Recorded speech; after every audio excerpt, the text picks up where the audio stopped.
They were laughing so hard I thought someone had spilled a drink. I was standing in my Aunt Linda's living room, holding a paper plate with cold pasta salad, when my cousin Mark snorted and said, loud enough for everyone to hear, "Wait, you still do that little online thing? That's not a real job." The room erupted. Actual laughter. My Uncle David slapped his knee. Someone added, "Must be nice to play on a laptop all day while real adults work." I felt my face burn. I opened my mouth to explain, again, but Linda waved her hand like she was shooing a fly. "Oh honey, don't get defensive. We're just worried about you. You're not exactly ambitious." Ambitious. That word hung in the air like a verdict. They kept going. Talking about me while I was standing right there. How does she even pay rent? She'll come asking for help eventually. She's always been soft. I smiled. A small, tight smile. Not because it didn't hurt, it did, but because I suddenly understood something. They weren't joking. They truly believed I was failing. And in that moment, while they laughed and dismissed me like a child who didn't know better, I realized how little they actually knew about my life. And how dangerous it was for them to underestimate me. In my family, money was never just money. It was status. Proof of worth. A scoreboard everyone pretended not to keep, but constantly checked. From as far back as I can remember, every gathering turned into an unspoken competition: who earned more, who bought a bigger house, whose job title sounded more impressive when said out loud. My Uncle Mark loved to brag about his corporate position, even though he was always one layoff away from panic. My cousin Jason worked in finance and never missed a chance to remind everyone how real careers look. My Aunt Linda judged people entirely by what they drove and where they vacationed. And my mother, without meaning to, absorbed all of it. She measured success in salaries and LinkedIn headlines. I didn't fit into that world at all. My work didn't come with a fancy office or a clear title you could explain in one sentence. It was flexible, creative, and quiet. No suit. No boss hovering. No paycheck that looked impressive on paper at first glance. And because they didn't understand it, they dismissed it. To them, if something didn't look hard, loud, or exhausting, it couldn't possibly be valuable. They loved certainty. I represented uncertainty. So in their minds, I was the family member who had potential but never quite delivered. The one they assumed would eventually need help. The backup plan. The cautionary tale they pointed to when lecturing younger relatives about choosing safe paths. And I let them believe it, because at the time, it was easier than explaining myself to people who weren't actually listening. They never called it a job. Not once. At family dinners, when someone asked what I was doing for work, my Aunt Linda would smile tightly and say, "Oh, she's still experimenting." My cousin Jason laughed and added, "So basically unemployed?" Everyone chuckled, and the conversation moved on like I wasn't even sitting there. I worked freelance. I built things online. I had clients, deadlines, contracts, but because I didn't wear a suit or clock in at an office, it didn't count to them. My Uncle Mark once waved his hand dismissively and said, "That little laptop hobby won't pay the bills forever." My mother nodded along, embarrassed, like my existence reflected poorly on her. Every success I mentioned was minimized. A good month? Probably a fluke. A new client? They'll drop you soon. Long nights working? If you had a real job, you wouldn't need to work that hard. What hurt most wasn't the jokes, it was the certainty behind them. They had already decided who I was, the family underachiever, the one who never quite figured life out. No matter how calmly I explained, no matter how much effort I put in, their verdict never changed. So eventually, I stopped explaining. After that dinner, something in me shifted. I stopped arguing. I stopped explaining myself. I stopped trying to make them see me. Instead, I started watching. I noticed how my relatives talked about success like it was a costume you wore. Job title first, paycheck second, personality optional. If it didn't sound impressive at parties, it didn't count. It didn't matter if someone was miserable, drowning in debt, or constantly stressed. As long as they could say they worked at the right company, they were respected. I started paying attention to the contradictions. My uncle bragged about his management role but borrowed money every few months. My cousin mocked my little projects while secretly complaining about layoffs. They laughed loudly, but there was always anxiety underneath: credit cards, mortgages, lifestyles held together by appearances. And me? I was quiet. I listened. I asked harmless questions. I nodded when they talked over me. I let them assume I didn't understand numbers, contracts, or strategy. It was easier for them that way. What they didn't realize was that silence gave me clarity. I could see who needed validation. Who feared falling behind. Who measured worth by approval instead of stability. For the first time, I understood something important: their laughter wasn't confidence. It was insecurity disguised as superiority. And once I saw that, I stopped taking their words personally. I started treating them like data. There wasn't a dramatic argument or a tearful breakdown. It happened quietly, almost invisibly. One evening after another family dinner where my work was brushed off with a laugh, "That little thing you do online?" I drove home in silence and realized something had changed inside me. I wasn't angry anymore. I wasn't hurt. I was done. I replayed the conversation in my head and noticed how familiar it felt. The same tone. The same smirks. The same assumptions that my life was temporary, unserious, something I'd eventually grow out of. For years, I'd tried to explain myself. I'd defended my choices, listed my achievements, softened my words so they wouldn't feel threatened. And it never mattered. That night, I understood a hard truth: the more I explained, the smaller they saw me. My need to be understood was feeding their sense of superiority. So I stopped. I didn't announce anything. I didn't make a promise out loud. I just decided that my life didn't need their approval to be valid. I stopped rehearsing answers in my head before family gatherings. I stopped correcting their assumptions. When they joked, I smiled politely. When they dismissed me, I nodded. Inside, something steadied. A calm replaced the old knot of insecurity. I realized I didn't need them to see my value, especially not yet. Let them think what they wanted. Let them underestimate me. For the first time, their laughter didn't echo in my chest. It faded quickly, drowned out by a quiet certainty forming inside me. They thought I was still trying to prove myself. I wasn't. I was already moving differently. At some point, I just stopped correcting them. Not in a dramatic way. No speeches. No storming out. I simply went quiet. When my uncle joked at Thanksgiving, "So, still playing around with that little hobby of yours?" I smiled and said, "Yeah, still doing that." And then I changed the subject. When my cousin asked, with fake concern, whether I'd started applying for real jobs yet, I shrugged and said, "I'm figuring things out." That answer seemed to satisfy them far more than the truth ever did.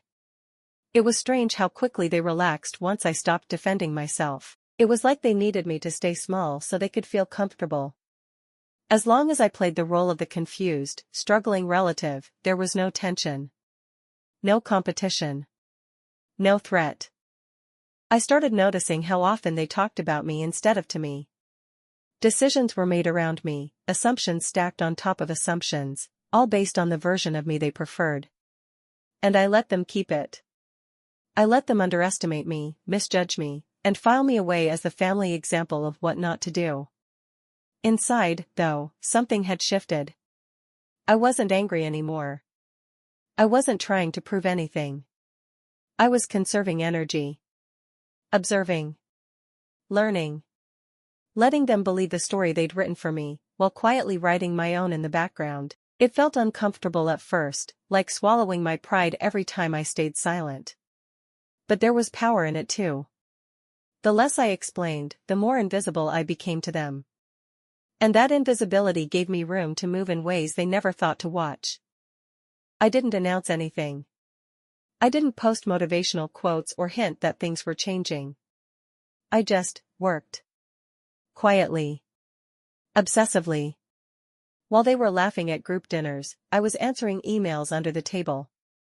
While they were telling me I should look for something stable, I was learning new skills at 2 a.m. after my regular workload. I stopped trying to prove my job was real. I stopped defending how I made money. That silence gave me something I hadn't had before: focus. No more emotional debates, no more explaining myself to people who had already decided I was a joke. My days became structured. My weeks became disciplined. I tracked every dollar, every client, every mistake. When something failed, no one knew. When something worked, I didn't celebrate publicly. I just adjusted and kept going. What they never saw was how much effort it took to look unsuccessful. I kept my old car. I didn't upgrade my clothes. I didn't change my lifestyle. To them, nothing had changed, and that was exactly the point. There was a strange power in being underestimated. It removed pressure. It gave me room to grow without interference, advice, or sabotage. While they were busy measuring success by job titles and gossip, I was building something quietly, something that didn't need their approval to survive. And for the first time in my life, I wasn't working to impress my family, I was working for myself. The first real wins came quietly, almost secretly. A bigger paycheck hit my account one Friday afternoon, and I just stared at the screen for a long time, making sure it was real. No announcement. No post. No phone call to my family. I closed the app and went on with my day like nothing happened.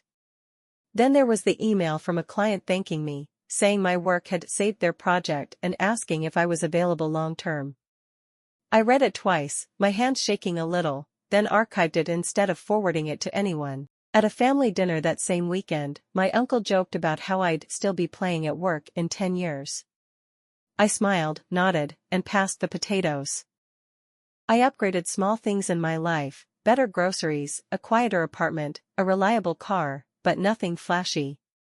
I learned how to move differently, less defensive, more contained. The more stable I became, the less I felt the urge to prove anything. What surprised me most wasn't the money. It was the calm. For the first time, my sense of worth didn't rise and fall with their opinions.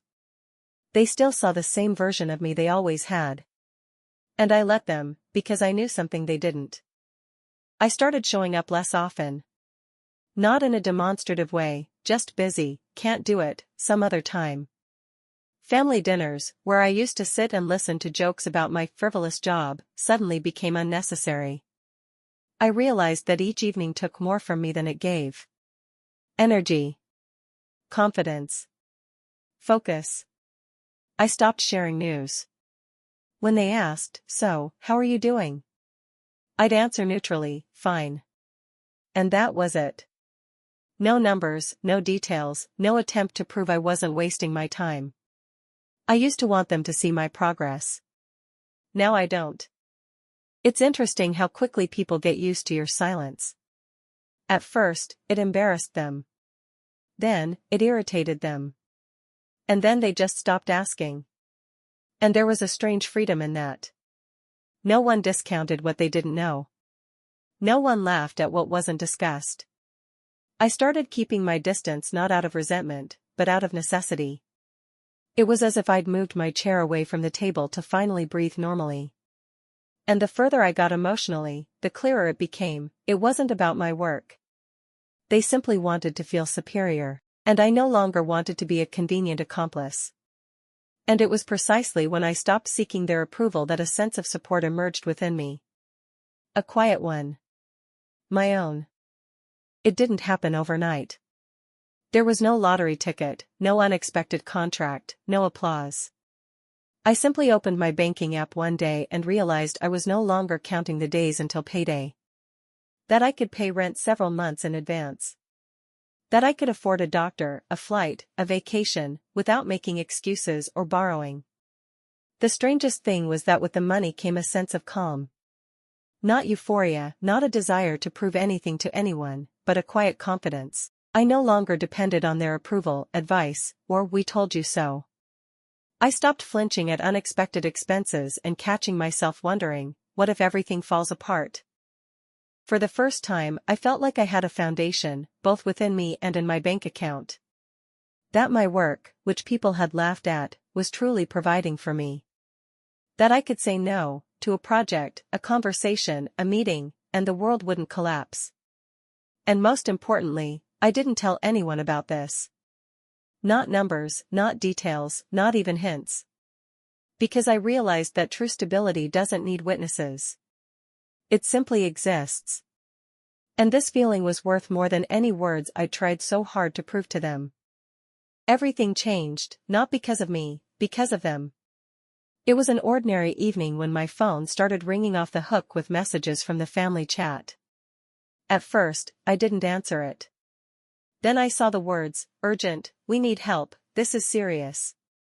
It turned out Uncle Jason's deal, on which he had staked everything, had fallen through. Money, reputation, promises. The bank froze the accounts, the partners disappeared, but the deadlines remained. The panic was real. The same one they had previously protected me from, keeping me from anything important, and suddenly my name came up in conversation. Not as a joke. Not with a smirk. "She's making a decent living now, right? Well, she seems to have some savings. Maybe she can help? At least temporarily." I read this and felt a strange calm. The same people who had laughed at my fake job were now discussing my money as if it were already shared. As if my silence all these years had been consent. No one apologized. No one admitted they were wrong. It was just a crisis. And suddenly I became useful. And in that moment, I realized, the game had gone too far to pretend nothing had changed. It didn't happen all at once. It started with silence. Missed jokes. No more eye-rolling comments about my little projects. Then a text from my Aunt Linda popped up out of nowhere. "Hey sweetie, are you free to talk?" No emojis. No sarcasm. Just that. When we finally spoke, her voice sounded different, careful, almost rehearsed. She asked how work was going. She had never asked that before. Then she mentioned, casually, that Uncle Mark's business was going through a rough patch. I waited. I'd learned the value of waiting. A few days later, it was my cousin Jason. Then my mom. Each conversation followed the same strange script: polite interest, forced compliments, uncomfortable pauses. Finally, someone said it out loud. "You're doing pretty well now, right? Not successful. Not proud of you. Just well enough." The actual ask came during a family dinner I almost didn't attend. My aunt cleared her throat and said, "We were wondering if you could help us out. Just temporarily." The room went quiet. The same people who laughed at my work couldn't look me in the eye. No one apologized. No one acknowledged the years of ridicule. They just sat there, waiting, as if my success had always been part of the plan. And in that moment, I realized something unsettling: they didn't suddenly respect me. They just needed me. It didn't happen all at once. It was a pause. A silence that stretched a little too long after I answered their questions honestly. "How much do you make now?" I said the number calmly. Not proudly. Not defensively. Just facts. My uncle blinked like he misheard me. My cousin laughed, a short, awkward sound, then stopped when no one joined in. My aunt's face tightened, her smile freezing halfway like she'd been caught mid-act. These were the same people who used to joke about my little hobby, who told me I'd come crawling back once reality hit. Suddenly, the room felt different. They were recalculating. Rewriting the story in real time. Questions followed fast and clumsy. Is that before taxes? Is it stable? How long has this been going on? No one laughed anymore. No one talked over me. They leaned in when I spoke. I realized something quietly, almost gently. I wasn't trying to prove anything anymore, and I didn't need to. The power had shifted the moment they understood I was no longer beneath them in the way they'd always assumed. They hadn't noticed my growth because it didn't fit their definition of success. But now that money was involved, now that they needed something, suddenly my work was interesting. Suddenly, I was worth listening to. And for the first time in that family, I wasn't the smallest voice in the room. The shift wasn't loud. It was quiet, uncomfortable, and impossible to ignore. Suddenly, conversations changed. Jokes stopped halfway through. Compliments appeared out of nowhere, awkward and poorly timed. People who once laughed at my work now spoke about it with forced respect, like they'd always believed in me. They rewrote the past in real time. "We just didn't understand what you did back then, we were worried about you, that's all." Family gatherings felt different. Eyes lingered longer. Questions about my job turned cautious, almost polite. Some avoided me entirely, embarrassed by how openly they'd dismissed me before. Others tried to bond quickly, as if closeness could erase years of condescension. It couldn't. The hardest part wasn't their shame, it was realizing how easily they'd reduced my worth when they thought I had none. And how quickly respect appeared once money entered the picture. I didn't confront anyone. I didn't need to. The silence did the work for me. Every pause, every strained smile, every rewritten memory was proof enough. They learned something they never expected. I didn't need their approval to succeed. And I didn't need to explain myself to deserve dignity. I didn't end up giving them the money. Not because I wanted revenge, but because I finally understood something I wish I'd learned years earlier: respect that arrives only after your bank balance is not respect at all. It's convenience. For a long time, I thought proving myself meant explaining, justifying, shrinking my dreams into something they'd approve of. I thought silence meant weakness. I was wrong. Silence was the space where I built everything they couldn't see. Being mocked didn't break me. It clarified me. It showed me exactly who listened only when it benefited them, and who was never really on my side to begin with.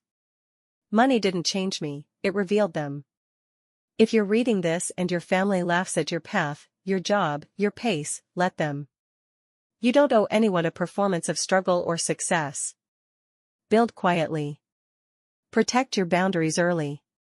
And remember, the same people who underestimate you today may one day depend on the version of you they refuse to believe in. By then, make sure the choice is yours.